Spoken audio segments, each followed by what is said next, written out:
Hello friends, இன்னைக்கான AKS Max Magic Seriesல upcomingல வரக்கூடிய RRB NTPC CBD2 and SSC CGL. So இதுல பாத்தீங்கன்னா மாடரேட் லெவல்ல இருந்து ஹை லெவல் சம்ம எப்படி வந்து ரொம்ப சிம்பிளா சால்வ் பண்ணலாம்ன்ற ட்ரிக்ஸை தான் வந்து இந்த வீடியோல சொல்லியிருக்கேன். ஓகேவா? இன்னைக்கு எடுத்திருக்க क्वेश्चन எல்லாமே ரொம்ப முக்கியமா ஃப்ரீக்வெண்டா கேட்கக்கூடிய क्वेश्चन. சோ அதை எப்படி சிம்பிளா சால்வ் பண்ணலாம்ன்றத பார்க்கலாம். வீடியோவை கடைசி வரைக்கும் பாருங்க, அப்பதான் உங்களுக்கு யூஸ்ஃபுல்லா இருக்கும். ஓகே, சம் பார்க்கலாம். First question. If a plus b sin theta plus a minus b cos theta equal to 3 and a plus b cos theta minus a minus b sin theta equal to 4, then find the value of a square plus b square. இதோடைய value என்னன்னு கேக்குறாங்க. So இந்த some போறதுக்கு முன்னாடி ஒரு important result இருக்கு. அந்த result தெரிஞ்சிட்டா இத நம்ம கண்ணை மூடிட்டு டக்குன்னு பார்த்தோனே அடிச்சிட்டு போயிடலாம். ஓகேவா? சோ அது என்ன அப்படின்னா x sin theta plus y cos theta equal to z. Then x cos theta minus y sin theta இதோடைய வேல்யூ என்ன இருக்கும்னா plus or minus root of a square xy ன்னு வச்சிருக்கோமா? அப்ப x square x square plus y square minus z square. ஓகேவா? இந்த xy என்ற coefficient பிளஸ்ல வரும். இந்த ஈக்குவல் டு அங்கிட்டு இருக்கு பாத்தீங்களா, அந்த கான்ஸ்டன்ட் டேர்ம் அது வந்து மைனஸ்ல வரும். ஓகேவா? சோ இந்த ரிசல்ட் தெரிஞ்சதுன்னா இந்த சம்ம வந்து ஃபிராக்ஷன் ஆஃப் செகண்ட்ல முடிச்சிடலாம். ஓகேவா? சோ இங்க பாருங்க, இங்க x இருக்க வேண்டிய இடத்துல என்ன இருக்கு, a plus b இருக்கா, இதை நான் x ன்னு வச்சுக்கிறேன், இதை y ன்னு வச்சுக்கிறேன். ஓகேவா? சோ அப்ப x sin theta plus y cos theta உடைய வேல்யூ 3 ன்னு கொடுத்துட்டான். அப்ப x cos theta minus y sin theta உடைய வேல்யூ என்னவா இருக்கும்னா root of x square plus y square minus z square. அதோடைய வேல்யூ இங்க கொடுத்துட்டாங்க 4 ன்னு. அப்ப இந்த root of x square plus y square minus z square உடைய வேல்யூ எதுக்கு ஈக்குவலா இருக்கும்னா 4 க்கு ஈக்குவலா இருக்கும். கரெக்ட்டா? So root of x square, இங்க x என்ற இடத்துல என்ன இருக்கு, a plus b இருக்கா? So a plus b whole square plus a minus b whole square minus z என்றது 3. ஓகேவா? அப்ப 3 ஸ்கொயர், இதுதான் பாத்தீங்கன்னா 4. ஓகேவா? சோ இப்போ நான் ரெண்டு சைடு நான் ஸ்கொயர் எடுக்கிறேன். ஓகேவா? ஸ்கொயர் பண்ணா என்ன ஆகும்னா இந்த இது பாருங்க, a plus b whole square plus a minus b whole square என்றது என்னதுன்னா 2 into a square plus b square. ஓகேவா? சோ இத ஸ்கொயர் பண்ண என்ன வரும், 16 16 plus 9 வந்து 25. ஓகேவா? இப்போ அவன் கேக்குறது என்ன கேக்குறான்னா a square plus b square உடைய வேல்யூ தான் கேக்குறான். அப்ப இந்த 2 இந்த சைடு கொண்டு வந்தா 25 divided by 2 ன்னு வரும். என்னதுன்னா 12.5. அவ்வளவுதான். சோ இது இந்த ரிசல்ட் தெரிஞ்சதுன்னா சிங்கிள் ஸ்டெப்ல போட்டு போயிடலாம். இந்த ரிசல்ட் வந்து என்னன்னா டெரைவ் பண்ணி கொண்டு வந்ததுதான். இதெல்லாம் நீங்க தெரிஞ்சு வச்சுக்கோங்க. அட்வான்ஸ் மேக்ஸை பொறுத்த வரைக்கும் பாத்தீங்கன்னா நிறைய ரிசல்ட், ப்ராப்பர்ட்டிஸ், தியரம் இதெல்லாம் நீங்க எவ்வளவுக்கு எவ்வளவு தெரிஞ்சு வச்சிருக்கீங்களோ அவ்வளவுக்கு எவ்வளவு சம்ம ரொம்ப சிம்பிளா முடிச்சுட்டு போயிடலாம். ஓகேவா? சோ இங்க ரிசல்ட்டை தான் பாத்தீங்கன்னா ஷார்ட் கட்டே. ஓகேவா? இதை நோட் பண்ணி வச்சுக்கோங்க. அடுத்த சம் பார்க்கலாம். சோ இதுல என்ன கொடுத்திருக்காங்கன்னா chord AB of a circle with center O is produced to P and C is a point on a circle such that PC is a tangent to the circle if AB equal to 4.9 cm and BP equal to 6.3 cm and OP equal to 14 cm, then find the perimeter of the circle. Okay. So circle உடைய perimeter கண்டுபிடிக்கணும் அப்படின்னா, அதாவது circumference கண்டுபிடிக்கணும்னா என்ன தெரியணும்னா கண்டிப்பா radius தெரிஞ்சிருக்கணும். கரெக்டா? ஏன்னா 2πr என்றதான் பாத்தீங்கன்னா சர்க்கிளோடைய பெரிமீட்டர். சோ அப்ப கண்டிப்பா எனக்கு என்ன தெரிஞ்சிருக்கணும்னா ரேடியஸ் கண்டுபிடிக்கணும். இப்ப இதுல இருந்து ரேடியஸ் ஃபர்ஸ்ட் கண்டுபிடிப்போம். ஒரு சர்க்கிள் இருக்கு. இந்த சர்க்கிள்ல பாத்தீங்கன்னா ஏபின்றது ஒரு கார்டுன்னு சொல்லிட்டாங்க. ஓகேவா? இதுல சின்றது பாத்தீங்கன்னா இந்த சர்க்கிள்ல உள்ள ஒரு பாயிண்ட்னு சொல்லிட்டாங்க. ஓகேவா? இத என்ன பண்றானா AB is produced to P ன்னு கொடுத்துட்டான். ஓகேவா? AB is produced to P ன்னு கொடுத்துட்டாங்க. அதே மாதிரி C வந்து சர்க்கிள்ல ஒரு பாயிண்ட்னு சொல்லிட்டான். அதே மாதிரி இந்த PCன்றது இந்த டான்ஜென்ட்னு சொல்லிட்டான். இந்த சர்க்கிளுக்கு வரையக்கூடிய ஒரு டான்ஜென்ட் அப்படின்னு சொல்லிட்டாங்க. அதே மாதிரி ஓன்ற பாயிண்ட் வந்து சென்டர் பாயிண்ட் அப்படின்னு கொடுத்துட்டாங்க. இதுல OP உடைய லென்த் கொடுத்துட்டான். OP உடைய லென்த் பாத்தீங்கன்னா என்னதுன்னா 14 சென்டிமீட்டர். OP 14 சென்டிமீட்டர்னு கொடுத்துட்டாங்க. அதே மாதிரி ABயை பொறுத்த வரைக்கும் பார்த்தீங்கன்னா 4.9 சென்டிமீட்டர்னு கொடுத்துட்டாங்க. BP 6.3 சென்டிமீட்டர் இது கொடுத்துட்டான். இப்போ நான் கண்டுபிடிக்க வேண்டியது பார்த்தீங்கன்னா இந்த OC இருக்கு பார்த்தீங்களா, இந்த OC தான் பார்த்தீங்கன்னா என்னவா இருக்கும்னா ரேடியஸா இருக்கும். ஓகேவா? ரேடியஸும் டான்ஜென்ட்டும் மேக் பண்ற ஆங்கிள் என்னதுன்னா 90 டிகிரியா இருக்கும். ஓகேவா? ஸோ அப்போ நான் கண்டிப்பா இந்த OC ஃபர்ஸ்ட் நான் கண்டுபிடிக்கணும். இந்த OC கண்டுபிடிக்கிறதுக்கு முன்னாடி இதுல சீக்கண்ட்டுக்கும் டான்ஜென்ட்டுக்கும் ஸோ இன்வால்வ் ஆகிற மாதிரி ஒரு ப்ராப்பர்ட்டி இருக்கு. என்னதுன்னா ஒரு ரிசல்ட் என்ன, டான்ஜென்ட் ஸ்கொயர், அதாவது PC ஸ்கொயர் ஈக்குவல் டு இந்த சீக்கண்ட் ஓவரால் லென்த் என்னது AP இன்ட்டு இந்த அவுட்டர் லென்த் இதை பார்க்கணும். ஓகேவா? சர்க்கிளுக்கு வெளியில உள்ள லென்த் AP இன்ட்டு BP. ஓகேவா? இது முக்கியமான ஒரு ப்ராப்பர்ட்டி, இதை தெரிஞ்சு வச்சுக்கோங்க. ஸோ இங்க ஏபின்றது பார்த்தீங்கன்னா 4.9 பிளஸ் 6.3 ரெண்டையும் ஆட் பண்ணா வர்றது 11.2 இன்ட்டு பிபி 6.3. ஓகேவா? இப்போ எதை நான் ஸ்கொயர் எடுக்கணுமா? கரெக்டா? இப்போ நான் ஸ்கொயர் ரூட் எடுத்தாதான் எனக்கு என்ன கிடைக்கும், பிசியோடைய வேல்யூ எனக்கு என்னன்றது தெரியும். ஓகேவா? ஸோ இதை நான் 7ஆல நான் டிவைட் பண்றேன். இதை எப்படி பிரிச்சுக்கலாம்னா 7 இன்ட்டு 1.6 பிரிச்சுக்கலாம். அதே மாதிரி இதை வந்து 7 இன்ட்டு 0.9 பிரிச்சுக்கலாம். ஓகேவா? ஸோ இப்போ நான் இதை ஸ்கொயர் ரூட், இது பிசி ஸ்கொயர். ஓகேவா? இப்போ பிசி வேணும்னா ஸ்கொயர் ரூட் எடுக்கணும். ஓகேவா? ஸோ இதை ஸ்கொயர் ரூட் எடுத்தேன்னா ரெண்டு வேல்யூக்கு ஒரு வேல்யூ வெளியே வருமோ, அப்போ 2 7க்கு ஒரு 7 வெளியே வந்துடும். இங்கே 1.6ன்றது பார்த்தீங்கன்னா ஸோ 0.4 ஸ்கொயர். ஓகேவா? 0.4 நான் என்ன பண்றேன்னா 4/10 வச்சுக்கிறேன். ஓகேவா? ஓகே, அதாவது இதை நான் எப்படி வச்சுக்கிறேன்னா இந்த இடத்துலயே 16/10 எழுதிக்கிறேன். இதையும் நான் என்ன பண்ணிக்கிறேன்னா இங்க டெசிமல்ல நான் இங்கே ரிமூவ் பண்ணிடுறேன், 9/10 வச்சுக்கிறேன். ஓகேவா? இப்போ பாருங்க, ஸோ 2 7க்கு ஒரு 7 வெளியே வந்துடும். ஸ்கொயர் ரூட் எடுத்தா 16க்கு நான் ஸ்கொயர் ரூட் எடுத்தா 4ன்னு வரும். 9க்கு ஸ்கொயர் ரூட் எடுத்தாக்கா 3ன்னு வரும். இங்க டிவைடட் பை 2 10 இருக்கு, அதை ஸ்கொயர் ரூட் எடுத்தா ஒரு 10 வரும். ஓகேவா? ஸோ இப்போ இதை நான் 2ஆல கேன்சல் பண்றேன். 2 5 42 டிவைடட் பை 5 இருக்கு. எதோடைய வேல்யூனா இந்த பிசி உடைய வேல்யூ. இதுல இருந்து நான் என்ன கண்டுபிடிச்சிட்டேன்னா பிசி உடைய வேல்யூ நான் கண்டுபிடிச்சிட்டேன் 42 டிவைடட் பை 5ன்றது. கரெக்டா? இப்போ இந்த ஓபிசி இந்த ட்ரையாங்கிளை பாருங்க, இது ஒரு right angle triangle. Right angle ட்ரையாங்கிள்னால என்ன, பித்தாகரஸ் ட்ரிப்லெட் வந்து ஃபாலோ ஆகுமா? கரெக்டா? ஸோ இதுல இருந்து நான் என்ன கண்டுபிடிக்கலாம்னா இதெல்லாம் ஓசி கண்டுபிடிச்சலாமா? ஏன்னா ஓபி உடைய வேல்யூ கொடுத்துட்டாங்க, ஓசி உடைய வேல்யூ எனக்கு தெரியும். கரெக்டா? இதுல இருந்து ஓசி உடைய வேல்யூ அதாவது ரேடியஸ் கண்டுபிடிச்சிடலாம். ஸோ இதுல நான் என்ன பண்றேன்னா ரேஷியோ நான் இதுல கண்டுபிடிக்கிறேன். அதாவது இந்த ஓபிக்கும் சிபிக்கும் ரேஷியோ நான் ஃபைண்ட் அவுட் பண்றேன். ஓகேவா? என்ன வரும்னா இதை 3ஆல, ஸோ 3ஆல நான் டிவைட் பண்றேன். ஸோ இங்கே என்ன வேல்யூவால் டிவைட் பண்ணுறோமோ அதால் மல்டிப்ளை பண்ணோம். ஓகேவா? என்னுடைய கன்வீனியன்ட்டுக்கு ஏன்னா இதை நீங்கள் பித்தாகரஸ் நீங்கள் வேல்யூவில் நீங்கள் எடுத்தீங்கன்னா நீங்கள் என்ன பண்ணுவீங்கன்னா √14 square minus 42 square divided 42 divided by 5 whole ஸ்கொயர்னு போடுவீங்க. இதெல்லாம் காம்ப்ளிகேட்டாக போகும், பெருசாக வரும். அந்த வேல்யூவை நான் சின்னது பண்ணுறதுக்காக தான் என்ன பண்ணுறேன்னா நான் இதை ரேஷியோவை நான் மாற்றுறேன். ஓகேவா? ஸோ அப்போ என்ன ஆகும்னா இதை நான் 14ஆல கேன்சல் பண்ணேன்னா என்ன வரும்னா 3, அதாவது 5:3ன்னு வருது. கரெக்டா? ஸோ அப்போ இங்கே 14 இருந்த இடத்துல எனக்கு 5 பார்ட் வந்துருச்சு. அதே மாதிரி இங்கே 42 டிவைடட் பை 5 இருந்த இடத்துல 3 பார்ட் இருக்கு. நம்மளுக்கு தெரிஞ்ச ட்ரிப்லெட் என்னன்னா 3 4 5. கரெக்டா? ஸோ அப்போ இந்த ஓசின்றது எனக்கு 4 பார்ட்டா இருக்கும். கரெக்டா? ஆனா இங்க நான் என்ன பண்ணிருக்கேன்னா 14ஆல டிவைட் பண்ணிருக்கேன், அதே மாதிரி 5ஆல மல்டிப்ளை பண்ணிருக்கேன். அப்படிதானே? அப்படி பண்ணாதான் எனக்கு 5:3 வந்திருக்கு.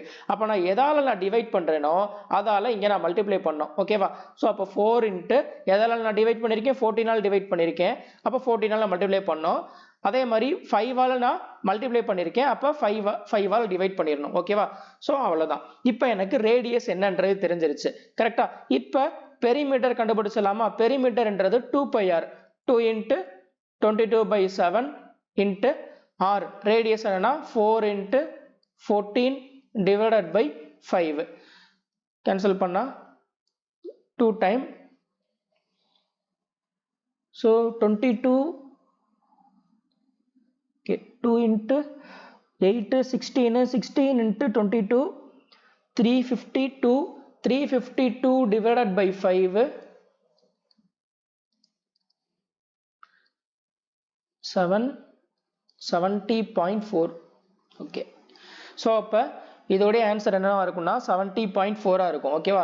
ஸோ இது பார்த்தீங்கன்னா டெசிமலில் கொடுத்துருக்காங்க. இதை நீங்கள் சால்வ் பண்ணி பாருங்கள். நார்மலாக ரொம்ப பெருசாக போகும். நீங்கள் இந்த மாதிரி நீங்கள் சால்வ் பண்ணாதான் ரொம்ப ஈஸியாக வரும். இது பார்த்தீங்கன்னா மொத்தம் 3 ஸ்டெப்பு தான். ஓகேவா? ஃபர்ஸ்ட் இந்த பிசி ஸ்கொயர்லேருந்து பிசி கண்டுபிடிக்கிறோம். ஓகேவா? அந்த பிசிலேருந்து பார்த்தீங்கன்னா இதில் சப்ஸ்டியூட் பண்ணி ரேஷியோவை கன்வெர்ட் பண்ணி டைரெக்டாக ரேடியஸ் கண்டுபிடிக்கிறோம். அந்த ரேடியஸை இதில் சப்ஸ்டியூட் பண்ணுறோம். பெரிமீட்டர்ல சப்ஸ்டியூட் பண்றோம். அவ்வளவுதான். ஓகேவா? இதுல பாத்தீங்கன்னா இங்க பெரிமீட்டர்ன்றது 2πr. கரெக்டா? சோ கண்டிப்பா இது 11 உடைய மல்டிபிளா தான் இருக்கும் வரக்கூடிய ஆன்சர். ஆனா இங்க பாத்தீங்கன்னா ஆப்ஷன் டியும் 11 ஓட மல்டிபிளா இருக்கு, ஆப்ஷன் ஏவும் பார்த்தீங்கன்னா 11 உடைய மல்டிபிளா இருக்கு. ஸோ அதனால தான் நீங்கள் நார்மலாக தான் பண்ணி ஆகணும். இப்போ ஒருவேளை இந்த ஆப்ஷன் வந்து 11 உடைய மல்டிபிள் இல்லாமல் ஒரே ஒரு ஆப்ஷன் மட்டும் இருந்துச்சுன்னா நீங்கள் சால்வே பண்ண தேவையில்லை, கண்ணை மூடிட்டு அதை நீங்கள் சூஸ் பண்ணிட்டு போயிடலாம். ஸோ நான் அந்த இடத்துல ஆப்ஷனை பார்த்துட்டேன், 2 ஆப்ஷன் பார்த்தீங்கன்னா 11 உடைய மல்டிபிள் இருக்குன்றனால இவ்வளோ தூரம் சால்வ் பண்ணுற மாதிரி இருக்கு. பட் இதுவும் பார்த்தீங்கன்னா உங்களுக்கு புரியறதுக்காக இவ்வளோ தூரம் சொல்லி எக்ஸ்பிளைன் பண்ணியிருக்கேன். பட் ஆனால் இது 3 ஸ்டெப்பு தான். இந்த இடத்துல நீங்க ரேஷியோவை எடுத்துட்டீங்கன்னா ரொம்ப சிம்பிளா முடிஞ்சிடும். இந்த இடத்துல நீங்க பித்தாகரஸ் தியரம் நீங்க யூஸ் பண்ணி நீங்க சால்வ் பண்ணி பாருங்க, பெருசா போகும்.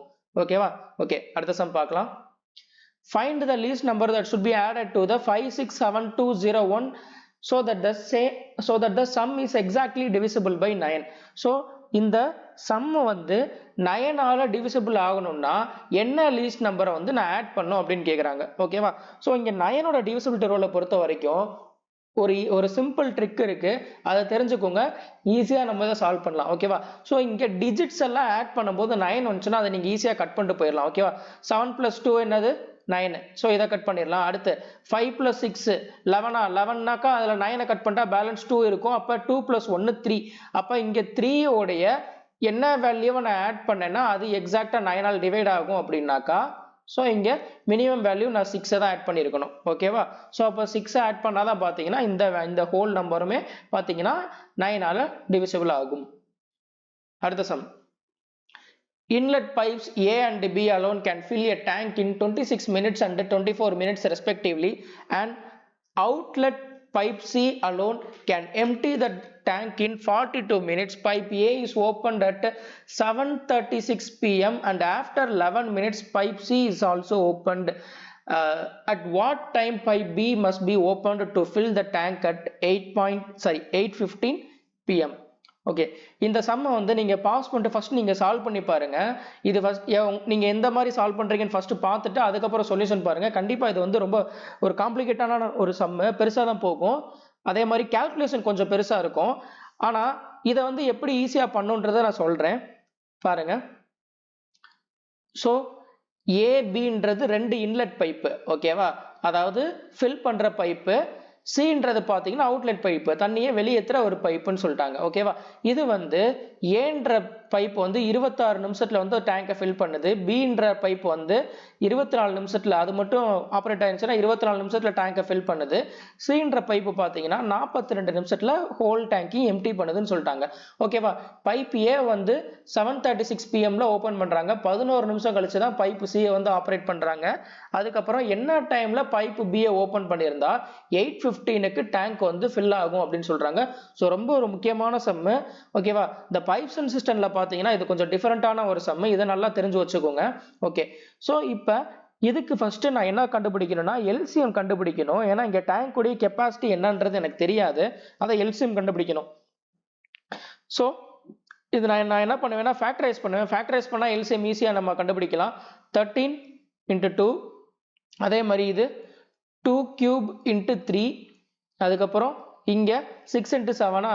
ஸோ 2 × 3 × 7. அப்ப எல்சிஎம் என்ன வரும்னா 13 ஸோ எல்லாத்துலயும் 2 காமனா இருக்கு. 2 காமனா இருந்தா ஹையஸ்ட் ஃபேக்டர் தான் எடுக்கணும். 2³ அதாவது 8, அடுத்து 3 × 7. இதுதான் பாத்தீங்கன்னா என்னதுன்னா டேங்க் உடைய கெப்பாசிட்டி. ஓகேவா? ஸோ இதுதான் டேங்க் உடைய கெப்பாசிட்டியா இருக்கும். அப்ப இதோடைய எஃபிஷியன்சி என்னன்றதை நான் கால்குலேட் பண்ணோம். இதை இப்படியே வச்சுக்கோங்க. இந்த மாதிரி கஷ்டமான சம்முக்கு எல்லாமே இதெல்லாம் மல்டிப்ளை, எல்லாரும் பண்ற தப்பு என்ன பண்ணுவீங்கன்னா இதெல்லாம் மல்டிப்ளை பண்ணிட்டு பெரிய வேல்யூ ஆக்கிட்டு அகைன் அதை உட்காந்து டிவைட் பண்ணிட்டு பண்ணுவீங்க. இதை இந்த மாதிரி வச்சுக்கிட்டீங்கன்னா கொஞ்சம் ஈஸியா வரும். நீங்க பாருங்க, சம் பாருங்க புரியும். ஸோ இங்கே ஏ உடைய எஃபிஷியன்சி அப்போ என்ன வரும்னா இங்கே 13 into 2வா, ஸோ அப்போ 13 கட் பண்ணிடலாம். இங்கே 8ல் வந்து 2 கட் பண்ணாக்கா 4 into 3 into 2, sorry 4 into 3 into 7. அதே மாதிரி இங்கே பிக்கு பார்த்தீங்கன்னா 13 into 7, சிக்கு பார்த்தீங்கன்னா 13 into 4. இங்கே இது நெகட்டிவ், ஏன் அப்படின்னா இது அவுட்லெட் பைப்பு. ஓகேவா? ஸோ இதில் எஃபிஷியன்சி நான் கண்டுபிடிச்சிட்டேன். ஓகேவா? ஓகே, இப்போ என்ன சொல்லியிருக்காங்கன்னா பைப் ஏவை தான் ஃபர்ஸ்ட் ஓப்பன் பண்றாங்க, 7:36க்கு ஓப்பன் பண்றாங்க. ஓகேவா? அப்ப பைப் ஏ மட்டும்தான் இப்போ ஆப்ரேட் ஆகுது. 11 நிமிஷம் கழிச்சு தான் பைப் சி வந்து ஓப்பன் பண்றாங்க. அப்ப கண்டிப்பா 11 நிமிஷம் என்ன ஆயிருக்கும்னா இந்த ஏன்ற பைப் மட்டும்தான் ஆப்ரேட் ஆயிருக்கும். கரெக்டா? அப்ப டோட்டல் கெப்பாசிட்டியில பாத்தீங்கன்னா நான் இதை 11 நிமிஷத்துல பாத்தீங்கன்னா ஏ எவ்வளவு ஃபில் ஆயிருக்குன்றத ஃபர்ஸ்ட் நான் கண்டுபிடிக்க போறேன். ஓகேவா? அதாவது 13 into 8 into 3 into 7 இதுதான் டேங்க் உடைய கெப்பாசிட்டி. அதுல 11 நிமிஷத்துல ஏ வந்து எவ்வளவு ஃபில் ஆயிருக்குன்னு கண்டுபிடிக்கிறேன். ஓகேவா? 4 into 3 into 7 இது ஒரு நிமிஷத்துக்கு ஏ வந்து ஃபில் பண்ணக்கூடிய வேல்யூ. கரெக்டா? ஒரு நிமிஷத்துல எவ்வளவு லிட்டர் வந்து ஃபில் பண்ணுதுன்றது. அப்ப 11 நிமிஷத்துல எவ்வளவு ஃபில் பண்ணிருக்குன்னு பாக்குறேன். ஓகேவா? சோ இதுல காமனா உள்ளது என்ன இருக்கு? 3 into 7 காமனா, அடுத்து இங்க 4 ஒன்னு காமனா இருக்கு. சோ அப்ப 3 into 4 into 7 இதை நான் வெளியே எடுக்கிறேன். 3 into 4 into 7 வெளியே எடுத்தாக்கா என்ன வரும்? இங்க 26 minus 11 15. ஸோ அப்போ 11 நிமிஷத்துல ஏ ஃபில் பண்ணது போக மிச்சம் எவ்வளோ லிட்டர் இருக்குன்றது தெரிஞ்சிருச்சு. இப்போ இதை தான் பார்த்தீங்கன்னா, அதாவது பைப் இப்போ என்ன ஆகுதுன்னா பைப் சியும் ஓப்பன் பண்ணிட்டாங்க. அப்போ ஏவும் ஓப்பன் ஆகுது, சியும் ஓப்பன் பண்ணிட்டாங்க. ஆனால் பி வந்து எந்த டைம்ல ஓப்பன் பண்ணியிருக்காங்கன்றது தெரியாது. கரெக்டா?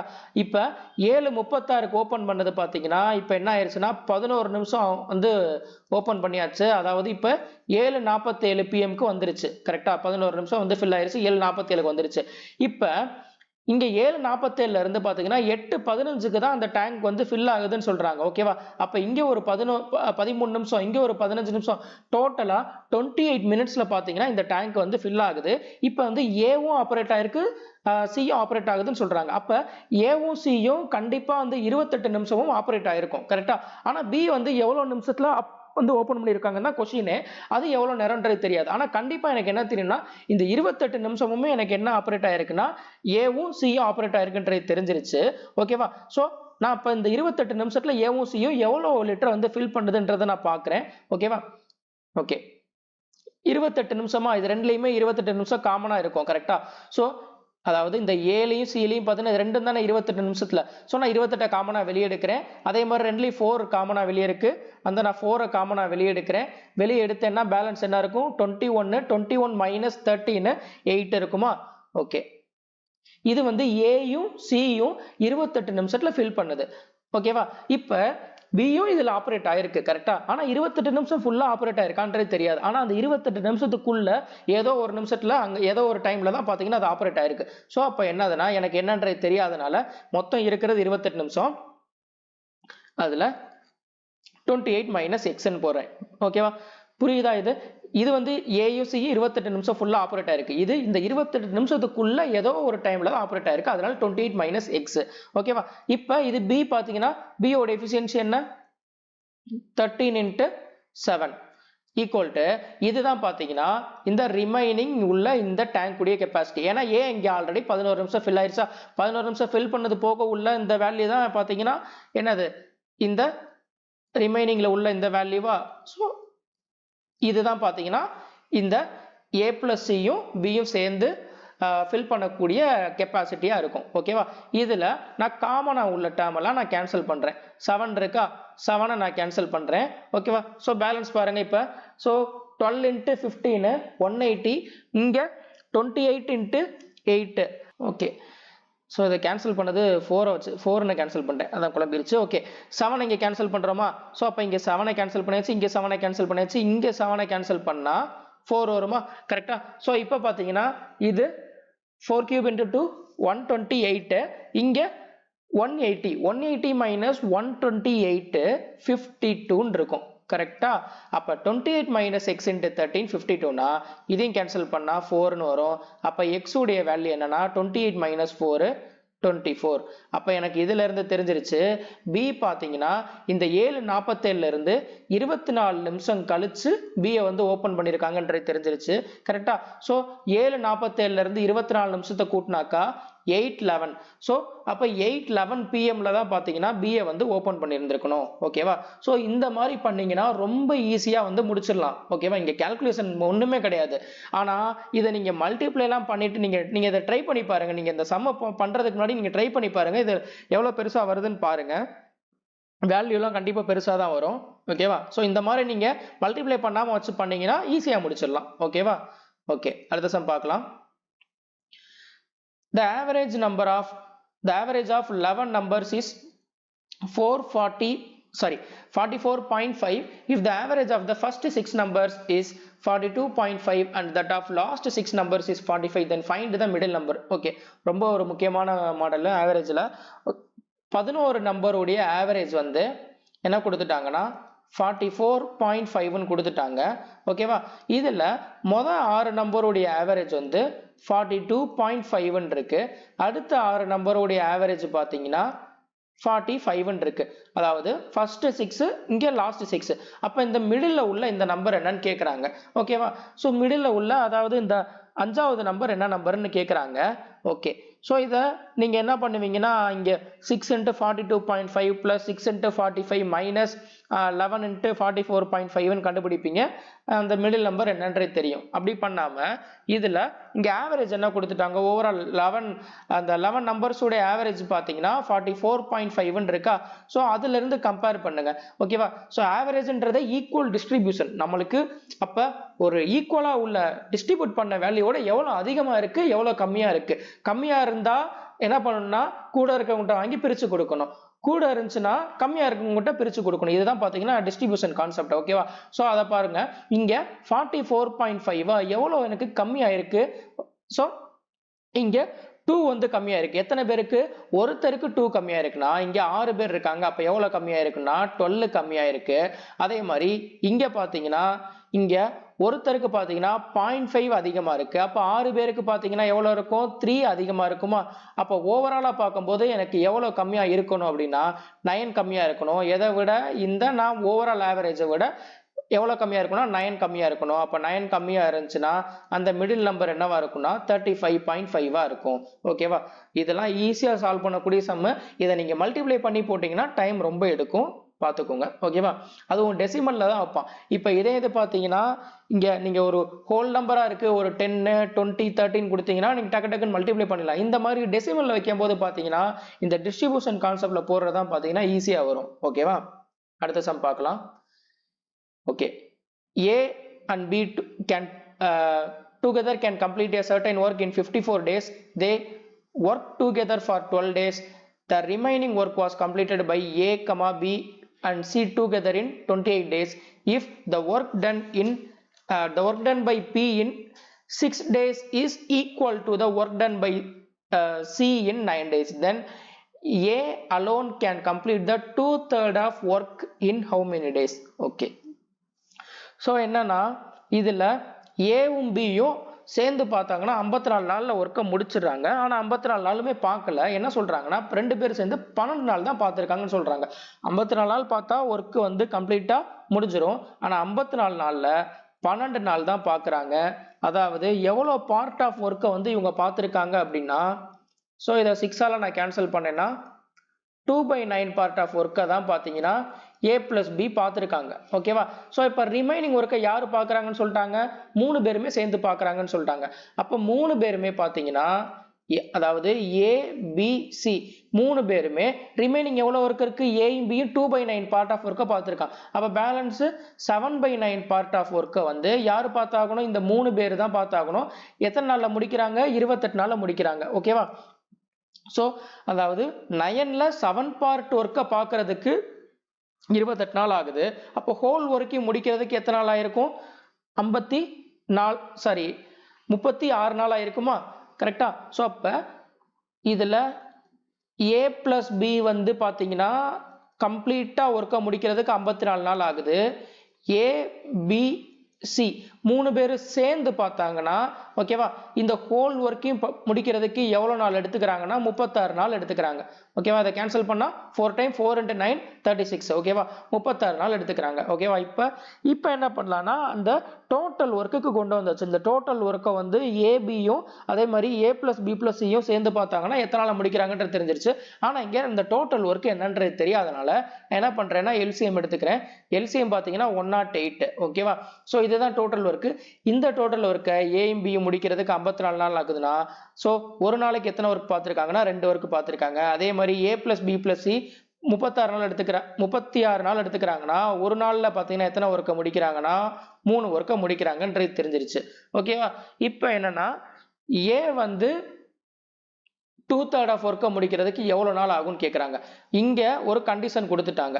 என்ன சொல்லிட்டாங்கன்னா பி வந்து 6 நாளில் முடிக்கிற ஒர்க்கும் அதே மாதிரி சி வந்து 9 நாளில் முடிக்கிற ஒர்க்கும் சேம் அப்படின்னு கொடுத்துட்டாங்க. அப்போ பிக்கும் சிக்கும் உள்ள ரேஷியோ வந்து 3:2. ஓகேவா, ஸோ இங்கே பார்த்தீங்கன்னா A plus B plus C இருக்கு, A plus B இருக்கு. A plus B plus C உடைய எஃபிஷியன்சியிலிருந்து A plus B கழிச்சாக்கா C உடைய எஃபிஷியன்சி என்னன்றது தெரிஞ்சிடும். C உடைய எஃபிஷியன்சி என்னன்னா 1. கரெக்டா, ஆனால் இங்கே 2 பேருடைய எஃபிஷியன்சி ரேஷியோ என்ன இருக்குன்னா பிக்கும் சிக்கும் உள்ள எஃபிஷியன்சி ரேஷியோ 3:2 இருக்கணும்னு சொல்லியிருக்காங்க. ஓகேவா, ஸோ அப்போ 2 பார்ட் தான் 1னா B உடையது பார்க்குறேன், 3 பார்ட் என்னன்றது பார்க்குறேன், 3/2 வருது. ஓகேவா, ஸோ அதாவது 1.5. B உடைய எஃபிஷியன்சி பார்த்தீங்கன்னா 1.5. இங்கே A plus B உடைய எஃபிஷியன்சி 2 இருக்கு. அந்த 2ல 1.5 வந்து Bனா A வந்து என்னவா இருக்கும் 0.5 இருக்குமா? ஸோ அப்போ இதுல இருந்து நான் என்ன கண்டுபிடிச்சிட்டேன்னா A உடைய எஃபிஷியன்சி கண்டுபிடிச்சிட்டேன். ஓகேவா, ஏன்னா A உடைய ஒர்க்கை தான் அவன் கேட்குறான். A வந்து 2/3 ஆஃப் ஒர்க்கை வந்து எவ்வளோ நாள் முடிக்கிறான்னு கேட்குறாங்க. ஓகேவா, ஸோ A வந்து 2/3 ஆஃப் ஒர்க்கு, டோட்டல் ஒர்க்கு 108 இருக்கு. அதில் 2/3 ஒர்க்கை வந்து எவ்வளோ நாளில் முடிக்கிறான்னு கேட்குறான். ஏ வந்து இப்போ ஒரு நாளைக்கு எவ்வளோ ஒர்க்கு பார்க்குறான், ஹாஃப் ஒர்க்கு பார்க்குறான், அதாவது பாதி ஒர்க்கு தான் பார்க்குறான். ஓகேவா, ஸோ அப்போ 2/3 ஆஃப் ஒர்க்கை வந்து எவ்வளோ நாளில் முடிப்பான் அப்படின்னு கேட்குறாங்க. ஓகேவா, ஸோ இதை கேன்சல் பண்ணால் அதாவது டிவைடட் பை 1/2 இருக்கும், அது மேலே போச்சுன்னா மல்டிப்ளை ஆயிரும். ஓகேவா, ஸோ இது பார்த்தீங்கன்னா 3ஆல் கேன்சல் பண்ணால் 36. 36 × 4 144 இங்கே. ஓகே, 144 தான் பார்த்தீங்கன்னா அதோட ஆன்சர். ஏ வந்து 2/3 ஆஃப் ஒர்க்கை வந்து எவ்வளோ நாளில் முடிக்கிறான்னா 144 நாளில் முடிக்கிறான். ஓகேவா, ஓகே, அடுத்த சம் பார்க்கலாம். The school has a total of 800 students. Yesterday 12% of the boys and 18% of the girls were absent. Today 10% of the boys and 15% of the girls absent. If today 20 more students are present than yesterday, then find the total number of boys in a school. Okay, so இங்கே என்ன சொல்லிட்டாங்கன்னா ஸ்கூலில் வந்து 800 student இருக்காங்கன்னு சொல்கிறாங்க. அதாவது பாய்ஸும் கேர்ள்ஸும் சேர்த்து பார்த்தீங்கன்னா 800 பேர் இருக்காங்க. அதாவது 100% of boys plus 100% of girls. இது ஈக்குவேஷன்லாம் சால்வ் பண்ணாதீங்க, நான் சொல்கிற மாதிரி ஃபாலோ பண்ணுங்கள், கொஞ்சம் ஈஸியாக வரும். ஓகேவா, ஸோ இது ரெண்டும் சேர்த்து பார்த்தீங்கன்னா 800. இப்போ என்ன சொல்லிட்டாங்கன்னா எஸ்டர்டே வந்து 12% ஆஃப் பாய்ஸும் 18% ஆஃப் கேர்ள்ஸும் ஆப்சென்ட் ஆயிருக்காங்க. ஆனால் இங்கே கண்டிஷன் கொடுக்குறது ப்ரெசென்ட் ஆனவங்களை பற்றி கொடுத்துருக்காங்க. அப்போ நான் இதை ப்ரெசென்ட்டுக்கு மாற்றுறேன். ஓகேவா, ஸோ அப்போ 88% ஆஃப் பாய்ஸ் வந்து ப்ரெசென்ட் ஆயிருப்பாங்க. இங்கே வந்து 82% ஆஃப் கேர்ள்ஸ் வந்து ப்ரெசென்ட் ஆயிருப்பாங்க. அதே மாதிரி இங்கே பார்த்தீங்கன்னா 90% ஆஃப் கேர்ள்ஸ் வந்து 90% ஆஃப் பாய்ஸ் வந்து ப்ரெசென்ட் ஆயிருப்பாங்க. இங்கே 85% ஆஃப் கேர்ள்ஸ் வந்து ப்ரெசென்ட் ஆயிருப்பாங்க. இப்போ என்ன சொல்றான், ஸோ எஸ்டர்டே ப்ரெசென்ட் ஆனவங்களோட டுடே ப்ரெசென்ட் ஆனவங்க வந்து 20 அதிகமாக இருக்குன்னு சொல்றான். ஓகேவா, ஸோ எஸ்டர்டேல பார்த்தீங்கன்னா பாய்ஸ் எவ்வளோ ப்ரெசென்ட் ஆயிருக்கான் 90%. சாரி, டுடேல பார்த்தீங்கன்னா 90%, எஸ்டர்டேல பார்க்கும்போது 88%. அப்போ எஸ்டர்டேவை விட டுடே பார்த்தீங்கன்னா பாய்ஸ்ல எவ்வளோ பர்சன்டேஜ் ப்ரெசென்ட் ஆயிருக்கான் அதிகமாக 2% ப்ரெசென்ட் ஆயிருக்கானா அதிகமா. அடுத்து பிளஸ் இங்கே எஸ்டர்டே பார்த்தீங்கன்னா கேர்ள்ஸ் வந்து 82% ப்ரெசென்ட் ஆயிருக்கான். டுடே பார்க்கும்போது எவ்வளோ பர்சன்டேஜ் ப்ரெசென்ட் ஆயிருக்கான் 85%. அப்போ 3% வந்து அதிகமாக ப்ரெசென்ட் ஆயிருக்கான். இதுதான் பார்த்தீங்கன்னா என்னதுன்னா 20ன்னு சொல்லிட்டாங்க. ஓகேவா? அதாவது எஸ்டர்டே பிரசன்ட் ஆனவங்களோட டுடே பிரசன்ட் ஆனவங்களுடைய கவுண்ட் பார்த்தீங்கன்னா 20 அதிகமாக இருக்குது அப்படின்னு சொல்லிட்டாங்க. ஓகேவா? ஸோ இப்போ என்ன பண்ணுறேன்னா என்னுடைய கன்வீனியன்ட்டுக்கு இதை நான் 100 கொண்டு வரேன். அப்போ என்ன பண்ணால் போதும், இதை 50ஆல் மல்டிப்ளை பண்ணால் 100 ஆயிருமா? அப்போ 100% of boys plus 150% of girls, இதுதான் பார்த்தீங்கன்னா என்னதுன்னா 1000. ஓகேவா? ஸோ அப்போ இங்கே ஆல்ரெடி பார்த்தீங்கன்னா எனக்கு தெரியும் 100% of boys plus 100% of girls வந்து 800 அப்படின்னு கொடுத்துட்டாங்க. அப்போ 100% ஆஃப் பாய்ஸு, இதில் 100% ஆஃப் கேர்ள்ஸ் இருக்காங்க ப்ளஸ் 50% ஆஃப் கேர்ள்ஸும் இருக்காங்க. கரெக்டா? ஸோ அப்போ நான் என்ன பண்ணுறேன்னா 100% of boys plus 100% of girls வந்து 800னா பேலன்ஸு இதில் 800 போயிடுச்சுன்னா பேலன்ஸ் 50% ஆஃப் கேர்ள்ஸ் தான் என்னவா இருக்கும்? இந்த 200 இருக்குமா? கரெக்டா? 50% ஆஃப் கேர்ள்ஸ் தான் 200னா 100% ஆஃப் கேர்ள்ஸ் என்னவா இருக்கும்? 400 இருக்கும். அவ்வளோதான்.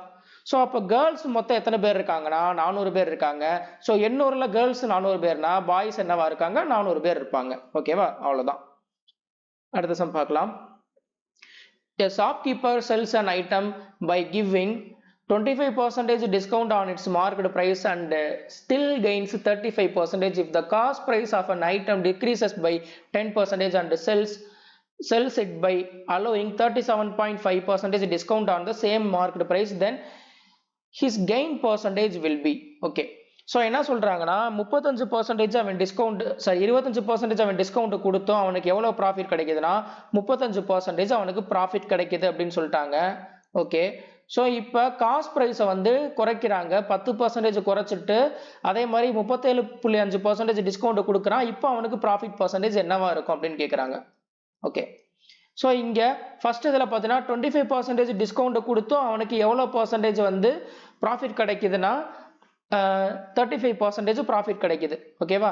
ஸோ அப்போ இது மார்க்கெட் ப்ரைஸ்க்கும் காஸ்ட் ப்ரைஸ்க்கும் உள்ள ரேஷியோ பார்த்தீங்கன்னா 135:75. இது நான் முன்னாடியே ப்ராஃபிட் லாஸ் நடத்தும் போது சொல்லியிருந்தேன், இது டைரெக்டாகவே எப்படியே போடலான்ட்டு. ஓகேவா? அதாவது ஸோ மார்க்கெட் ப்ரைஸ்ன்னு பார்க்கும்போது என்ன பண்ணணும்னா 100 ப்ளஸ் கெயின் பர்சன்டேஜ் தான் மார்க்கெட் ப்ரைஸோட ரேஷியோ. அதே மாதிரி காஸ்ட் ப்ரைஸ்ன்னு பார்த்தீங்கன்னா 100 மைனஸ் டிஸ்கவுண்ட். ஓகேவா? இதுதான் பார்த்தீங்கன்னா காஸ்ட் ப்ரைஸோடைய ரேஷியோ. ஓகேவா? இது டேரெக்டாக போடலாம். 5ஆல் அப்போ கேன்சல் பண்ணேன்னா 27:2 இங்கே 15 வருமா? அதே நான் இதை 3ஆல் கேன்சல் பண்ணால் 9:5. ஓகே. ஸோ அப்போ ரேஷியோ பார்த்தீங்கன்னா இது என்ன வருதுன்னா 9:5ன்னு வருது. ஓகே. இப்போ மார்க்கெட் ப்ரைஸ்க்கும் காஸ்ட் ப்ரைஸ்க்கும் உள்ள ரேஷியோ கண்டுபிடிச்சாச்சு. இப்போ காஸ்ட் ப்ரைஸில் என்ன சொல்கிறாங்கன்னா 10% டிக்ரீஸ் ஆகுதுன்னு சொல்லிட்டாங்க. அதே மாதிரி இங்கே ஸோ மார்க்கெட் ப்ரைஸில் எவ்வளோ டிஸ்கவுண்ட் கொடுக்குறாங்க அப்படின்னா 37.5% டிஸ்கவுண்ட் கொடுக்குறாங்க. ஓகே.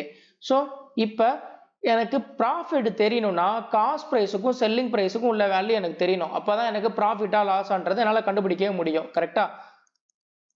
இங்கே காஸ்ட் ப்ரைஸ் என்ன சொல்லிட்டாங்கன்னா அவங்க 10% கம்மி பண்ணுறாங்களா? ஸோ அப்போ காஸ்ட் ப்ரைஸோடைய ரேஷியோ இங்கே 5 இருக்குது. அதில் 10% கம்மி பண்ணால் 90%க்கு வாங்கியிருந்திருப்பான். கரெக்டாக? அடுத்து செல்லிங் ப்ரைஸு, இங்கே மார்க்கெட் ப்ரைஸ்லேருந்து டிஸ்கவுண்ட் போக கிடைக்கிறதா என்னது? செல்லிங் ப்ரைஸா? கரெக்டாக? நான் இங்கே ரேஷியோவில் வச்சுடுறேன். ரேஷியோவில் வச்சுட்டாக்கா சம் ரொம்ப சிம்பிளாக முடிஞ்சிடும். ஓகேவா? பாருங்கள். ஸோ இங்கே மார்க்கெட் ப்ரைஸ் வந்து 9 இருக்கு. சாரி, ஆமாம், மார்க்கெட் ப்ரைஸ் வந்து 9 இருக்கு. இந்த 9ல் 37.5% டிஸ்கவுண்ட் கொடுக்குறான். 37.5% ஃப்ராக்ஷனாக மாற்றினா 3/8, அதாவது 8ல் 3 பார்ட் வந்து டிஸ்கவுண்ட் கொடுக்குறான். அப்போ செல் பண்ணது பார்த்தீங்கன்னா 8ல் 5 பார்ட்டுக்கு செல் பண்ணியிருப்பான். கரெக்டாக? ஸோ அப்போ செல்லிங் ப்ரைஸ் என்னன்றது எனக்கு தெரிஞ்சிருச்சு. ஓகேவா? ஸோ இப்போ கேன்சல் பண்ணலாமா? இங்கே பாருங்கள், மேலே 9x5 கேன்சல் ஆயிடுது. இந்த 8 இங்கே போயிடும், இந்த 10 இங்கே போயிருமா? அப்போ ரேஷியோ 4:5ன்னு வந்துருச்சு. அவ்வளோதான், சம் முடிஞ்சு. காஸ்ட் ப்ரைஸ்க்கும் செல்லிங் ப்ரைஸ்க்கும் உள்ள ரேஷியோ வந்துருச்சு. இப்போ எவ்வளோ பர்சன்டேஜ் ப்ராஃபிட்னு கேட்குறாங்க. 1 பார்ட் ப்ராஃபிட்டு எதுலேருந்து? இந்த காஸ்ட் ப்ரைஸ் 4லேருந்து. இப்போ எவ்வளோனா அவனுக்கு ப்ராஃபிட் கிடைச்சது 25% ப்ராஃபிட் அவனுக்கு கிடைச்சிருக்கும். ஓகேவா? ஓகே. அடுத்த சம் பார்க்கலாம். The product of the 3 consecutive odd numbers is 2145. What is the square of the middle number? So ஒரே லைனில் கொடுத்துட்டாங்க, ஆனால் இது ஒரு கஷ்டமான சம் தான். ஓகேவா? கன்செக்யூட்டிவ் ஆட் நம்பர்னு கொடுத்துட்டாங்க. ஓகேவா? ஸோ ஃபர்ஸ்ட் ஆட் நம்பர் நீங்கள் எக்ஸ்ன்னு வச்சுக்கிட்டீங்கன்னா அடுத்து இதோடைய அடுத்த ஆட் நம்பர் என்னவா இருக்கும்னா எக்ஸ் பிளஸ் 2வா இருக்கும். அதுக்கு அடுத்த ஆட் நம்பர் எக்ஸ் பிளஸ் 4ஆ இருக்கும். இதை என்ன சொல்றாங்க? ஸோ இதை ப்ராடக்ட் பண்ணணும்னு சொல்லிட்டாங்களா? ஓகே. ஸோ அப்போ X into X plus 2 into அதாவது ஃபர்ஸ்ட் ஆட் நம்பர் எக்ஸ்னா அதுக்கு அடுத்த ஆட் நம்பர் எக்ஸ் பிளஸ் 2 அதுக்கு அடுத்த add number X plus 4. So இதுதான் பார்த்தீங்கன்னா 2145. ஓகேவா? இதை உள்ள மல்டிப்ளை பண்ணால் என்ன வரும்? எக்ஸ் ஸ்கொயர் பிளஸ் 2xஆ. அதுக்கடுத்து இதை உள்ள மல்டிப்ளை பண்ணீங்கன்னா கியூப்ல வரும். ஸோ அதுக்கப்புறம் இதை சால்வ் பண்ணீங்கன்னா அரை நாள் ஓடிடும். இந்த மாதிரி சால்வ் பண்ணக்கூடாது. ஓகேவா? இதை இப்படி தான் சால்வ் பண்ணுவீங்க. எப்படி பண்ணக்கூடாதுன்றத ஃபர்ஸ்ட் சொல்லிடுறேன். இப்போ எப்படி பண்ணலான்றத சொல்கிறேன். ஓகேவா? இங்கே 3 நம்பரையுமே அதாவது 3 கன்செக்யூட்டிவ் ஆட் நம்பரையுமே மல்டிப்ளை பண்ணால் என்ன வரணும்னா 2145 வரணும். கரெக்டா? ஸோ 2145 வருதா? இதை நான் என்ன பண்ணுறேன்னா ஃபேக்டரைஸ் பண்ணுறேன் ஃபர்ஸ்ட். ஓகேவா? ஃபேக்டரைஸ் பண்ணால் என்ன வரும்னா இங்கே 429 அடுத்து 3ஆல கேன்சல் பண்ணாக்கா 143 அடுத்து 11ஆல 13. ஓகேவா? இப்போ பாருங்க 5 into 3 15 11 13 வந்துருச்சா? Consecutive add number 11 into 13 into 15 முடிஞ்சு போச்சு. இப்போ என்ன கேட்குறான்? Square of the middle number என்னன்னு கேட்குறான். மிடில் நம்பர் 13 இதை ஸ்கொயர் பண்ணா 169. இதுதான் ஆன்சர். ஓகேவா? இதை நீங்க ஃபேக்டரைஸ் பண்ணிட்டீங்கன்னா டக்குன்னு முடிச்சிடலாம். இதை நீங்க ஈக்குவேஷனை எழுதுனீங்கன்னா 2 நாளை கடத்திடலாம். எதுன்றதை நீங்க பார்த்துக்கோங்க. அடுத்த சம் பார்க்கலாம். அடுத்த சம் பாருங்க என்ன கொடுத்துருக்காங்கன்னா 1/6 of a certain sum is lent at 36% rate of interest and 1/5 of the remaining sum is lent at 42% rate of interest. The remaining sum is lent at 18% rate of interest. If the simple interest received on the total sum for 3 years is rupees 1725, then what is the sum? Okay. So இதில் நிறைய பேர் நிறைய மெத்தடில் approach பண்ணுவீங்க. அதாவது so சிலர் என்ன பண்ணுவீங்கன்னா இந்த டினாமினேட்டர் 6 இருக்கா, 6உடைய மல்டிபிளில் ஏதாவது 6 இங்கே 5 இருக்குது. ஸோ அப்போ அதுக்கு எல்சிஎம் எடுத்து அதோடைய மல்டிபிளில் ஏதாவது ஒரு வேல்யூ அசியூம் பண்ணி போடுவீங்க. சிலர் 100ன்னு எடுத்து போடுவீங்க. ஓகேவா? சிலர் எக்ஸ்ன்னு வச்சு சால்வ் பண்ணுவீங்க. நிறைய பேர் நிறைய விதமாக பண்ணுவீங்க. ஸோ இதில் நான் வந்து ஒரு விதமாக ஃபாலோ பண்ணுவேன். அது கொஞ்சம் ஈஸியாக இருக்கும். நீங்கள் சால்வ் பண்ணுறது ஈஸியாக இருந்துச்சுன்னா நீங்கள் அதே ஃபாலோ பண்ணிக்கோங்க. ஓகேவா? நீங்கள் பண்ணுறது ஈஸியாக இருந்துச்சுன்னா இது ஈஸியாக இருந்துச்சுன்னா நீங்கள் எதை எடுத்துக்கோங்க. ஓகேவா? ஓகே. ஸோ நான் என்ன பண்ணுறேன்னா டோட்டல் இன்ட்ரெஸ்ட் பர்சன்டேஜ் எவ்வளோன்றதை நான் கண்டுபிடிச்சிருவேன். ஓகேவா? கண்டுபிடிச்சிட்டா டேரெக்டாக அந்த பர்சன்டேஜ் தான் இந்த வேல்யூன்னு சொல்லிட்டு ஈக்குவேட் பண்ணிட்டா 100% என்னன்னு பார்த்தாக்கா சம் முடிஞ்சு போயிடும். ஓகேவா? ஸோ அது எப்படின்னு நீங்கள் பார்த்துக்கோங்க. நீங்கள் என்ன மாதிரி சால்வ் பண்ணுறீங்கன்ட்டு. இங்கே 1/6 ஒரு பிரின்சிபலில் 1/6 பார்ட்டை வந்து எவ்வளோக்கு செல் பண்ணுறாங்கன்னா எவ்வளோக்கு லெண்ட் பண்ணுறாங்கன்னா 36% ரேட் ஆஃப் இன்ட்ரெஸ்ட்டுக்கு வந்து லெண்ட் பண்ணுறான். ஓகேவா? ஸோ அப்போ இந்த 1/6 பார்ட்டை வந்து 36% ரேட் ஆஃப் இன்ட்ரெஸ்ட்டுக்கும் இதில் ரிமைனிங் சம் இருக்குது பார்த்தீங்களா? இது ரிமைனிங் என்ன 5/6. 5/6ல் 1/5 பார்ட்டு அகைன் பார்த்தீங்கன்னா 1/6 தான் வருது. ஓகேவா? ஸோ அதாவது ரிமைனிங் இங்கே 1/6 பார்ட்டை வந்து 42% ரேட் ஆஃப் இன்ட்ரெஸ்ட்டுக்கும் அடுத்து ஸோ இதில் மிச்சம் போக இது போக மிச்சம் இங்கே 1/6 + 1/6 2/6 அதாவது 1/3 பார்ட் இங்கே வந்துருச்சு. அப்போ ரிமைனிங் என்ன இருக்கும்? 2/3 இருக்குமா? இந்த 2/3 வந்து 18% ரேட் ஆஃப் இன்ட்ரெஸ்ட்டுக்கு செல் பண்ணுறாங்க. ஓகேவா? ஸோ ரேட் ஆஃப் இன்ட்ரெஸ்ட்க்கு வந்து லெண்ட் பண்ணுறாங்க. இப்போ எனக்கு கிடைக்கக்கூடியது பார்த்தீங்கன்னா டோட்டல் ரேட் ஆஃப் இன்ட்ரெஸ்ட் எனக்கு என்னன்றது தெரிஞ்சிடும். ஓகேவா? ஸோ அதை கேன்சல் பண்ணால் இங்கே 6%, அடுத்து இங்கே 7%, இங்கே பார்த்தீங்கன்னா 12%. ஓகேவா? ஸோ டோட்டலாக பார்த்தீங்கன்னா 25% எனக்கு இன்ட்ரெஸ்ட் ரேட்டு வந்துருச்சு. ஓகேவா? இதில் இங்கே டோட்டல் இன்ட்ரெஸ்ட் 3 வருஷத்துக்கு 1725. ஓகேவா? ஸோ அப்போ 1 இயருக்கு எவ்வளோ இருக்குன்னா இதை டிவைடட் பை 3 போட்டாக்க என்ன வரும்? 575. ஓகே. 575 1 இயருக்கு கிடைச்ச இன்ட்ரெஸ்ட் 575. ஏன் இதை 1 இயருக்கு மாத்திரேன்னா எனக்கு இங்க கிடைக்கிறது பாத்தீங்கன்னா இன்ட்ரெஸ்ட் ரேட்ன்றது ஒரு வருஷத்துக்கு கிடைக்கிறதா கரெக்டா rate of interest per annum ஒரு வருஷத்துக்கு கிடைக்கக்கூடிய வட்டி விகிதம் தான் பாத்தீங்கன்னா இங்க 25%. ஒன்னு நீங்க இதை வந்து நீங்க 3 வருஷத்துக்கு மாத்தி 75% தான் இந்த 1725 வைக்கலாம், அல்லது இந்த வேல்யூவை நீங்க 1 இயருக்கு கொண்டு வந்து 25% தான் இந்த 5725 கொண்டு வந்துக்கலாம், உங்க விருப்பம். ஓகேவா? சோ 25% தான் நான் 5725 வைக்கிறேன். 100% கண்டுபிடிச்சா பிரின்சிபல் என்னன்றது தெரிஞ்சிடும். கேன்சல் பண்ணாக்கா இது 2 டைம் 50 பேலன்ஸ் 75 இங்க 3, சோ 2300 அவ்வளவுதான். ஓகேவா? சோ இதுல நான் டோட்டல் ரேட் ஆஃப் இன்ட்ரெஸ்ட் நான் என்னன்றதை கண்டுபிடிச்சிருவேன். இது கொஞ்சம் எனக்கு ஈஸியா வரும். நீங்க என்ன மெத்தட்ல ஃபாலோ பண்றீங்கன்றதை பார்த்துட்டு அது கஷ்டமா இருந்துச்சுன்னா நீங்க இதை ஃபாலோ பண்ணிக்கோங்க, இது ஈஸியா இருக்கும். ஓகேவா? ஓகே, அடுத்த சம் பார்க்கலாம். The present population of a village is 4200 if the number of males is increased by 18% and females is increased by 12%, then the population become 4800. What is the present population of the females in village? Okay, male ல பாத்தீங்கன்னா 18% increase ஆகுது, female ல பாத்தீங்கன்னா 12% increase ஆகுது. கரெக்டா? So அப்படி increase ஆனதுக்கு அப்புறம் பாத்தீங்கன்னா இங்க எவ்வளவு இன்க்ரீஸ் ஆயிருக்குன்னா 4200ல இருந்த வேல்யூ இப்ப 4800க்கு இன்க்ரீஸ் ஆயிருக்கு. கரெக்டா? அதாவது 600 எனக்கு டோட்டலா இன்க்ரீஸ் ஆயிருக்கு. கரெக்டா? ஓகே, சோ இங்க மேல்ல எனக்கு 18% இன்க்ரீஸ் ஆயிருக்கா. சோ இந்த 18% நான் 12 plus 6 நான் பிரிச்சுக்கிறேன். ஓகேவா? சோ அப்ப மேல்லயும் எனக்கு இங்க 12% இருக்கு, ஃபீமேல்லயும் 12% இருக்கா. அப்ப இந்த 4200ல 12% நான் ஃபர்ஸ்ட் என்னன்றதை நான் கால்குலேட் பண்றேன். ஓகேவா?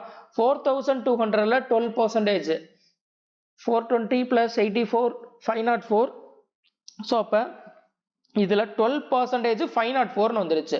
அப்ப இந்த 600ல 504 பாத்தீங்கன்னா ரெண்டு பேருக்கும் 12% கண்டுபிடிச்ச வேல்யூ.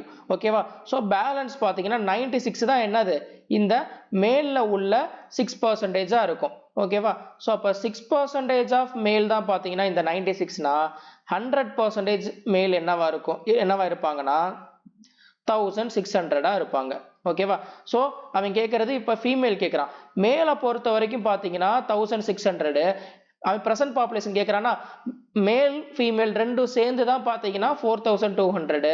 அப்ப ஃபீமேல் பாத்தீங்கன்னா இந்த 4200ல 1600 மைனஸ் பண்ணிட்டா அதுதான் ஃபீமேலா இருப்பாங்க, 2600 இருப்பாங்க. ஓகேவா? அவ்வளவுதான்.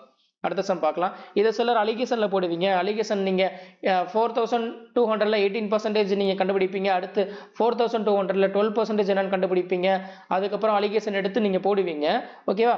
இதுல நீங்க 18% 12% நீங்க கண்டுபிடிக்கிறதுக்குள்ள நான் இங்க 12% கண்டுபிடிச்சு சம்மையை முடிச்சிடுவேன். ஓகேவா? இது ஈஸியா வந்துடும், பார்த்து வச்சுக்கோங்க. அடுத்த சம் பார்க்கலாம். A number when divided by 18 leaves a remainder 7. The same number when divided by 12 leaves remainder 7. How many values can n takes? Okay, நல்ல ஒரு क्वेश्चन. என்னதுன்னா சோ ஒரு நம்பரை வந்து 18ஆல டிவைட் பண்ணும்போது 7 வந்து ரிமைண்டரா கிடைக்குது அப்படின்னு சொல்லிட்டாங்க. ஒரு நம்பரை நான் 18ஆல டிவைட் பண்றேன், 7 ரிமைண்டரா கிடைக்கும்னு சொல்லிட்டாங்க. ஓகேவா?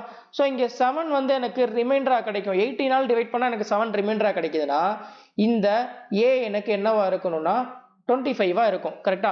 25 இருந்தா தானே 25 18ஆல் டிவைட் பண்ணும்போது 7 ரிமைண்டர் கிடைக்கும். கரெக்டா? ஆனா 25 மட்டும்தான் வந்து ஏவா இருக்க முடியுமான்னு கேட்டா அதுவும் கிடையாது. இன்னொரு வேல்யூ இருக்கு. என்னதுன்னா 7 18ஆல டிவைட் பண்ணா என்ன ரிமைண்டர் கிடைக்கும்னா 7 கிடைக்கும். ஓகேவா? சோ இங்க டிவைட் பண்ற வேல்யூ இருக்கு பாத்தீங்களா, அதை விட மேல அந்த நியூமரேட்டர்ல உள்ள வேல்யூ சின்ன நம்பரா இருந்துச்சுன்னா அதுதான் எப்பயுமே ரிமைண்டரா கிடைக்கும். அதை தெரிஞ்சு வச்சுக்கோங்க. மொத்தம் 2 ரிமைண்டர் இருக்கு. ஓகேவா? சோ அப்ப இங்க ஏக்கு பாத்தீங்கன்னா 25 ஒரு வேல்யூ ஒன்னு இருக்கு, அதே மாதிரி 7 ஒரு வேல்யூ ஒன்னு இருக்கு. ஓகேவா? 2 வேல்யூ இருக்கு. சோ இதை நீங்க கண்ண மூடிட்டு நீங்க 2ன்னு போட்டுடலாம். ஓகேவா? அவன் சில நேரம் பாத்தீங்கன்னா n வந்து என்ன வேல்யூ எனக்கு பாசிபிலிட்டிஸ் இருக்கு, என்னென்ன வேல்யூ வருதுன்னு சொல்லிட்டு கூட கேட்கலாம், அதையும் நம்ம கண்டுபிடிப்போம். ஓகேவா? சோ இப்ப அதே சேம் நம்பரை, ஓகேவா, அதாவது இங்க 7 25 2 நம்பர் கிடைச்சிருக்கு. சோ இதே சேம் நம்பரை 12ஆல டிவைட் பண்ணும்போது என்ன ரிமைண்டர் கிடைக்கும்னு சொல்றான், என்ன ரிமைண்டர் கிடைக்குதோ அதை தான் என்னன்னு வச்சிருக்கான். என்ன ரிமைண்டர் கிடைக்கும்? 7 ரிமைண்டர் கிடைக்குது. ஸோ அப்போ இது ஒரு எண்ணு. அடுத்து 25 ஒரு நம்பர் இருக்கு பார்த்தீங்களா, 25 12ஆல் டிவைட் பண்ணா என்ன ரிமைண்டர் கிடைக்கும்? 1 ரிமைண்டர் கிடைக்கும். இதுவும் எண்ணு. அப்போ எண்ணுக்கு பார்த்தீங்கன்னா என்னென்ன வேல்யூ வருதுன்னா 1 ஒரு ரிமைண்டர் வருது, அடுத்து 7 ஒரு ரிமைண்டர் வருது. ஓகேவா? ஸோ இதை வேல்யூவாகவும் கேட்கலாம். இங்கே நீங்க கண்ணை மூடிட்டு போட்டலாம். இங்கே ஏ வந்து 2 வேல்யூனா எண்ணும் 2 வேல்யூ தான் வரும். ஓகேவா? நீங்க ஒரே ஸ்டெப்ல முடிச்சிடலாம். பட் சில நேரம் என்ன கேட்பான்னா எண் வந்து என்னென்ன ரிமைண்டர் கிடைக்குதுன்னு கொடுத்துருவான். 1,7 1,8 இந்த மாதிரி ஏதாவது கொடுப்பாங்க. அப்போ நீங்க இதுவும் தெரிஞ்சிருக்கணும். ஓகேவா? ஓகே, அடுத்த சம் பார்க்கலாம். A is one of the roots of the equation x square plus 6x plus 10 equal to 0. Then the value of a plus 1 into a plus 2 into a plus 4 into a plus 5. Summa question. இதுல இந்த expression இருக்கு பாத்தீங்களா, இதுல இதோடைய root வந்து ஏன்னு கொடுத்துட்டாங்க. ஓகேவா? ஸோ இதோடைய ரூட் வந்து ஏ அப்படின்னா என்ன அர்த்தம்? ஸோ இந்த ஈக்குவேஷன்ல ஏ, அதாவது இது வந்து ஏவால் டிவைட் ஆகுதுன்னு அர்த்தம். இப்போ ஃபார் எக்ஸாம்பிள் ஒரு எக்ஸ்பிரஷன் எஃப் ஆஃப் எக்ஸ் இருக்குன்னு வச்சுக்கோங்களேன். F of x equal to இப்போ for example x square plus 2x plus 6 equal to 0. இது வந்து எனக்கு 2ஆல் டிவைட் ஆகுதுன்னு சொல்லிட்டாங்கன்னா நீங்க என்ன பண்ணுவீங்க?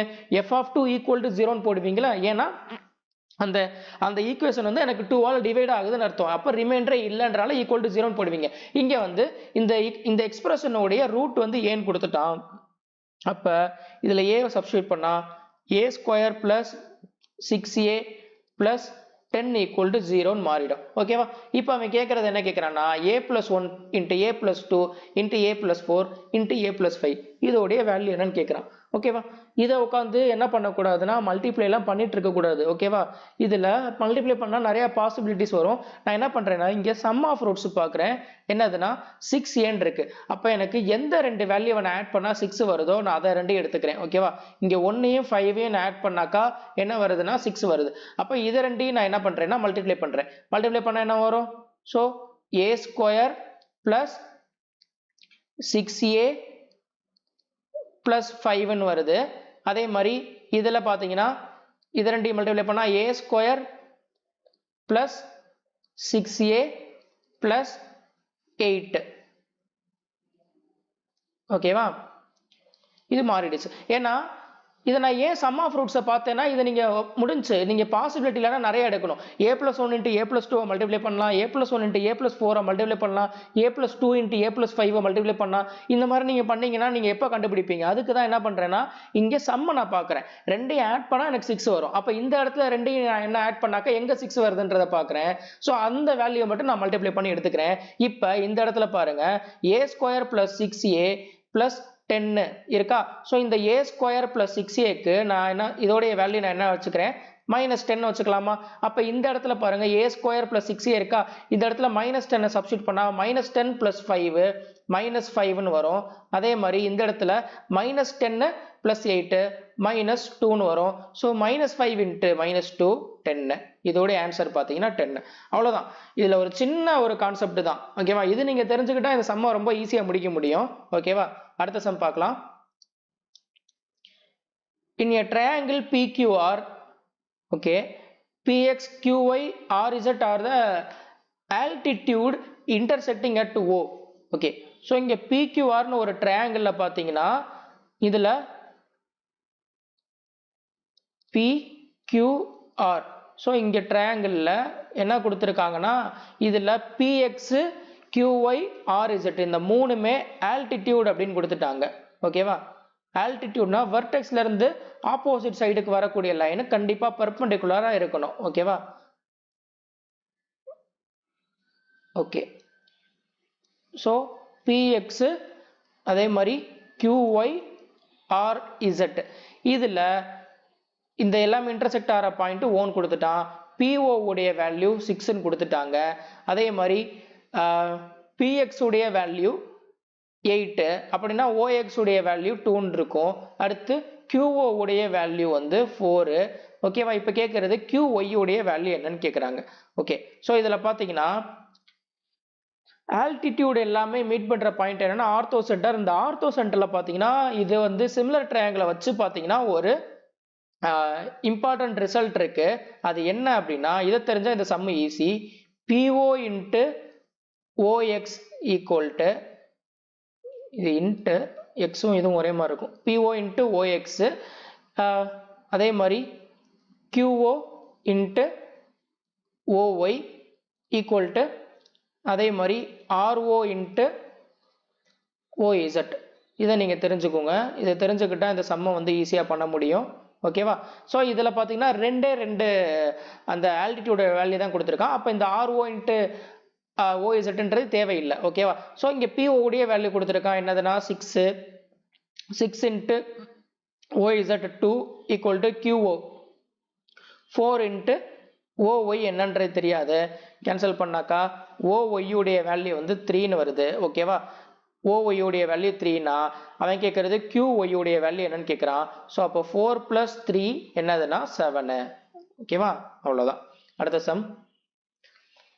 2 ships are on the opposite of a lighthouse such that all three of them are collinear. The angle of depression of the 2 ships from top of the lighthouse are 30 degree and 60 degree. If the ships are 230√3 meter apart, then find the find the height of the lighthouse. Okay, இப்போ என்ன கேட்குறாங்கன்னா ஒரு light house இருக்கு. ஓகேவா? அதுல இருந்து 2 ஷிப்பை வந்து பார்க்குறாங்க. ஓகேவா? ஸோ இந்த இடத்துல ஒரு ஷிப் இருக்கு, இந்த இடத்துல ஒரு ஷிப் இருக்கு. ஓகேவா? இந்த 2 ஷிப்பும் பார்த்தீங்கன்னா எவ்வளோ தூரம் தள்ளி இருக்கு அப்படின்னா கொடுத்துட்டாங்க. அது வந்து என்னதுன்னா 230√3 அப்பார்ட்னு கொடுத்துட்டான். இந்த இடத்துல லைட் ஹவுஸ் இருக்குன்னு வச்சுக்கோ. லைட் ஹவுஸ் பார்த்தீங்கன்னா இந்த மாதிரி இருக்கு. ஓகேவா? ஸோ இந்த இடத்துல லைட் ஹவுஸ் இருக்கு. மூணுமே கொலினியர்னு சொல்லிட்டான். கொலினியர்னா மூணுமே ஒரே பாயிண்ட்ல ஒரே நேர்கோட்டில் இருக்குன்னு அர்த்தம். ஓகேவா? ஸோ அதான் கொலினியர். ஓகேவா? இப்போ ஆங்கிள் ஆஃப் டிப்ரெஷன் கொடுத்துட்டாங்க. ஓகேவா? ஆங்கிள் ஆஃப் டிப்ரெஷன்ன்றது பார்த்தீங்கன்னா மேல இருந்து ஏதாவது டாப்ல இருந்து பாட்டம்ல உள்ள ஒரு ஆப்ஜெக்டை பார்க்கும்போது மேக் பண்ணக்கூடிய ஆங்கிள் தான் ஆங்கிள் ஆஃப் டிப்ரெஷன். ஸோ இதுல ஒரு ஷிப்பை பார்க்கும்போது 30 டிகிரியும் இன்னொரு ஷிப்பை பார்க்கும்போது 60 டிகிரியும் ஆங்கிள் ஆஃப் டிப்ரெஷன் மேக் ஆகுதுன்னு சொல்லிட்டான். நான் ஆங்கிள் ஆஃப் டிப்ரெஷன் என்ன பண்றேன்னா ஆங்கிள் ஆஃப் எலிவேஷனா கன்வெர்ட் பண்ணிக்கலாம். ஓகேவா? பேரலல் லைன் கான்செப்ட் யூஸ் பண்ணி. ஸோ இது ரெண்டும் பேரலல் லைன். கரெக்டா? பேரலல்ல பார்த்தீங்கன்னா இங்க ஆல்டர்னேட் ஆங்கிள்ஸ் ஆர் ஈக்குவலா. ஸோ இங்க 30 டிகிரினா நான் என்ன பண்ணிட்டேன்னா ஆங்கிள் ஆஃப் டிப்ரெஷனா ஆங்கிள் ஆஃப் எலிவேஷனா இப்போ மாத்திட்டேன். ஓகேவா? ஸோ இங்க 30 டிகிரி இது 60 டிகிரினா இந்த ஆங்கிள் கண்டிப்பா என்னவா இருக்கும்? 90 டிகிரியா இருக்குமா? 30, 60, 90 டிகிரி வந்தா ஒரு முக்கியமான ரேஷியோ ஒன்று சொல்லியிருந்தேன். இதை நீங்க படிச்சுக்கோங்கன்ட்டு அனாலிசிஸ் வீடியோ முன்னாடி போடும் போதே நான் சொல்லியிருந்தேன். இந்த ரேஷியோ நீங்க தெரிஞ்சுன்னா இந்த ஹைட் அண்ட் டிஸ்டன்ஸோடைய கான்செப்டை ரொம்ப சிம்பிளா பண்ண முடியும் அப்படின்ட்டு. ஓகேவா? ஸோ இதை தெரிஞ்சு வச்சுக்கோங்க. 30, 60, 90னா 30க்கு ஆப்போசிட்ல 1 பார்ட்டும் 60க்கு ஆப்போசிட்ல √3 பார்ட்டும் அதே மாதிரி 90க்கு ஆப்போசிட்ல 2 பார்ட்டும் இருக்கும். இப்போ 90க்கு ஆப்போசிட்ல உள்ள இந்த வேல்யூ கொடுத்துட்டான். அப்ப 2 பார்ட் தான் பார்த்தீங்கன்னா 230√3. இப்போ நீங்க ஏதாவது ஒரு வேல்யூ எடுத்துக்கோங்க. எய்தர் 30க்கு ஆப்போசிட்ல உள்ள வேல்யூ இல்லைன்னா 60க்கு ஆப்போசிட்ல உள்ள வேல்யூ எதனால நீங்க எடுத்துக்கோங்க. ஓகேவா? ஸோ இப்போ நான் வந்து 30க்கு ஆப்போசிட்ல உள்ள வேல்யூ நான் எடுத்துக்கிறேன். ஓகேவா? 30க்கு ஆப்போசிட்ல உள்ள வேல்யூ எனக்கு என்னது 1 பார்ட்டா. ஸோ அப்போ 1 பார்ட் என்ன 115√3ன்னு வருமா? கரெக்டா? இங்க இந்த ட்ரையாங்கிள் 30க்கு ஆப்போசிட்ல பாத்தீங்கன்னா என்ன இருக்கு? இங்க இது 115√3ன்னு வந்துருச்சு. இப்ப இந்த வேல்யூ எனக்கு தெரிஞ்சிருச்சு 115√3ன்றது. ஓகே, இப்ப எனக்கு தேவை என்ன தேவைன்னா இந்த லைட் ஹவுஸ் இருக்கு பாத்தீங்களா, இதோடைய ஹைட் தான் கேக்குறாங்க. கரெக்டா? சோ இது பாத்தீங்கன்னா 90 டிகிரில தான் இருக்கும். லைட் ஹவுஸ் பாத்தீங்கன்னா சாஞ்சிட்லாம் இருக்காது. அப்ப எக்ஸாக்டா கிரவுண்டோட மேக் பண்ற ஆங்கிள் 90 டிகிரி. அப்ப இந்த ஆங்கிள் எனக்கு என்னவா இருக்கும்னா 30 டிகிரியா இருக்கும். கரெக்டா? சோ இப்ப இந்த ட்ரையாங்கிளை மட்டும் எடுத்துக்கோங்க. இதுல பாத்தீங்கன்னா 90க்கு ஆப்போசிட்ல உள்ள வேல்யூ என்னதுன்னா 115√3 இருக்கு. எனக்கு தேவை என்னன்னா 60க்கு ஆப்போசிட்ல உள்ள வேல்யூ தான் லைட் ஹவுஸ் உடைய ஹைட்டா இருக்கும். கரெக்டா? சோ அப்ப 2 பார்ட் தான் 115√3 அப்படின்னா √3 பார்ட் என்னன்னு கண்டுபிடிச்சா எனக்கு லைட் ஹவுஸ் உடைய ஹைட் என்னன்றது தெரிஞ்சிடும். ஸோ அப்போ 115 × 3 / 2 அதாவது 345 / 2 என்னதுன்னா 172.5. அவ்வளோதான். ஓகேவா? ஸோ இன்னைக்கு நடத்தின சம் எல்லாமே உங்களுக்கு நல்லா புரிஞ்சிருக்கும்னு நினைக்கிறேன். அதே மாதிரி நிறைய ட்ரிக்ஸ் எல்லாமே உங்களுக்கு இதில் சொல்லியிருந்தேன். இந்த வீடியோ உங்களுக்கு யூஸ்ஃபுல்லாக இருந்துச்சுன்னா நீங்கள் கமெண்ட் பாக்ஸில் உங்களுக்கு வந்து எந்த அளவுக்கு புரிஞ்சிருக்குன்றதை நீங்கள் கமெண்ட் பண்ணுங்கள். அப்போ தான் எனக்கும் தெரியும். ஓகேவா? ஸோ இதே மாதிரி அப்கமிங் வீடியோஸில் பார்த்தீங்கன்னா நிறைய முக்கியமான கொஸ்டினோட வித் ஷார்ட்கட்ஸோட வந்து மீட் பண்ணுறேன். நெக்ஸ்ட் வீடியோவில் பார்க்கலாம். தேங்க்யூ.